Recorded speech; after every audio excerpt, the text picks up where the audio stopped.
Champions trophy খেলতে পাকিস্তানে যায়নি ভারত, আর তাই পাকিস্তানের স্টেডিয়ামে সব দলের পতাকা উড়লেও ওড়েনি ভারতের পতাকা। সামাজিক যোগাযোগ মাধ্যমগুলোতে ছড়িয়ে পড়া একটি ভিডিওতে দেখা গেছে এমন চিত্র। লাহোরের গদ্দাফি স্টেডিয়ামের মিডিয়া ভবনের ছাদে স্ট্যান্ডে লাগানো হয়েছে বেশ কিছু পতাকা, যার মধ্যে চ্যাম্পিয়ন্স ট্রফিতে অংশগ্রহণকারী দেশগুলোর পতাকা দেখা যায়, নেই শুধু ভারতের পতাকাটি।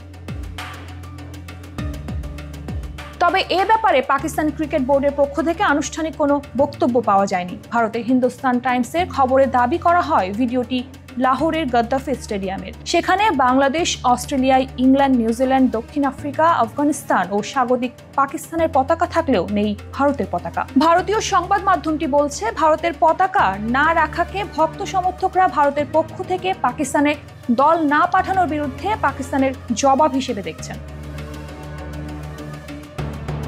চ্যাম্পিয়ন্স ট্রফি প্রসঙ্গে আগে থেকেই দ্বন্দ্ব চলছে ভারত পাকিস্তানের। প্রথমে নিরাপত্তার কারণ দেখিয়ে পাকিস্তানের দল পাঠানোর অনুমতি দেয়নি ভারত সরকার। বিভিন্ন নাটকীয়তায় শেষ পর্যন্ত এ সমস্যার সমাধান হয় হাইব্রিড মডেলে। প্রতিযোগিতায় অংশ নেওয়া সব দলের খেলা পাকিস্তানে হলেও শুধু ভারতের ম্যাচগুলো গড়াবে দুবাইয়ে। ভারতের পাকিস্তান সফরে বেঁকে বসার কারণে এখনই চূড়ান্ত হয়নি একটি সেমিফাইনাল ও ফাইনাল ম্যাচ।